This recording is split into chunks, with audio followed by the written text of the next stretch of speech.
Hello and welcome. I'm Enigmius. This is episode 31 of the Ultimate Feed the Beast Reloaded. Today, I've got green sheep. You can see all of the green sheep. Made my whole task of getting the Mega Creeper skinned a whole lot easier. I don't think I'm quite done with these guys yet, which is why they're still green. I may save them further embarrassment at some point by dyeing them to a more non-neon color in the future, but for now, kind of hedging my bets and making sure that if I need some more lime green covers, they're accessible. But we're not here to talk about livestock. We're here to talk about really big creepers. So here we are in our creeper construction world. I don't know what else to call it at this point. It's the wastelands and the ice wastelands and the hell biomes where the creeper is being assembled. And I've made quite a bit of progress, but again, we're sort of at this stage now where things take a long time and they don't really seem like we've done a lot at the end of it. But I have finished skinning all of the motor modules for the legs and the torso. So as far as I know, that's done. And all that leaves for putting covers onto is the head cube way up there. We'll go up there momentarily and take a look. The reason why I still haven't pushed all these guys together is I have to do one pass around because I see... already, look at this. Look at this jerk. Taunting me.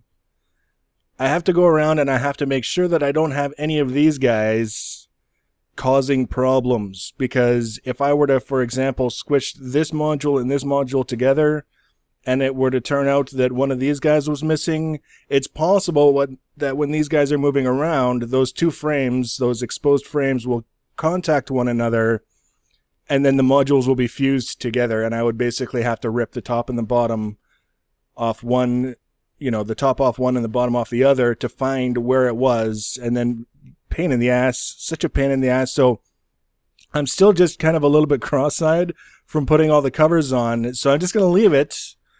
When I come to finish skinning the head, that's when I'll do the final pass on the modules here, make sure that I got all the covers on that I need.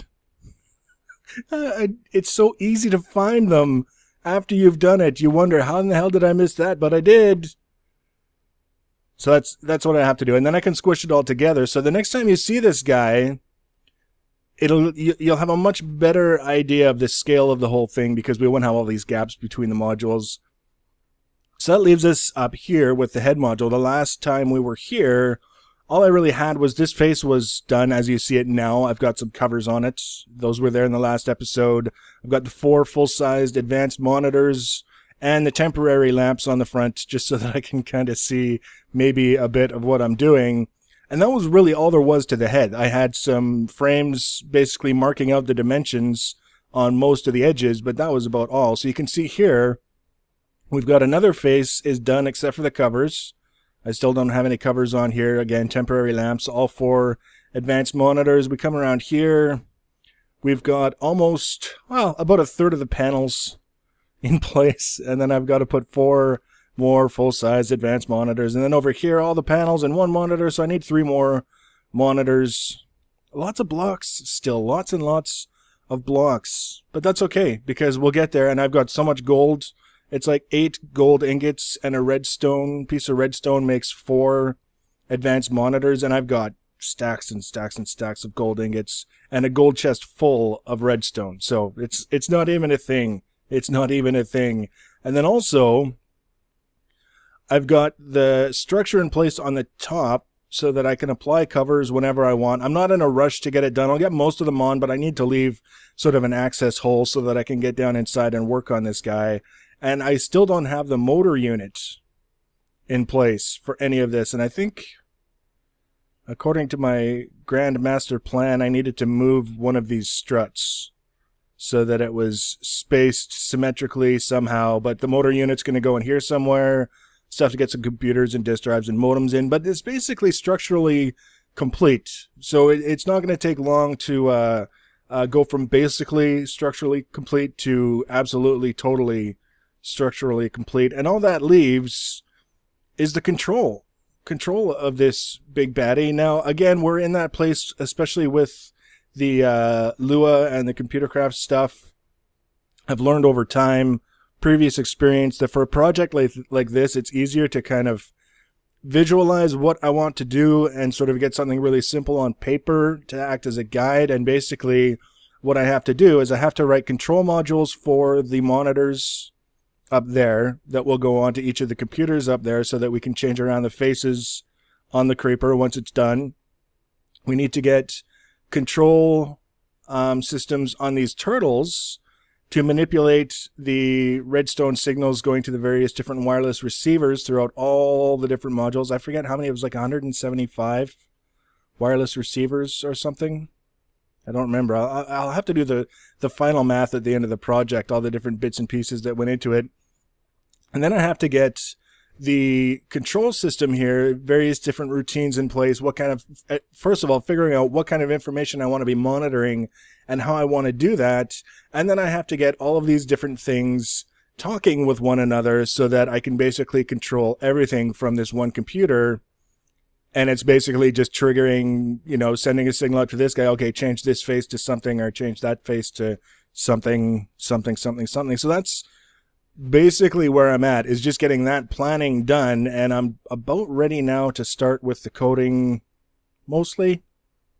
But the one thing I've done here, you can see this is almost nauseating if I move the mouse around the right way, which I won't even try to do, is very, very simple, basic, alternating grid pattern, because what I wanted to do is see just how the dimensions for the characters on the monitors translate to the blocks that make up the monitors. So you can see here, hopefully, I know it's not easy to see, but the black lines that outline a certain block when you mouse over it are showing that there's a black line basically splitting these characters perfectly right down here.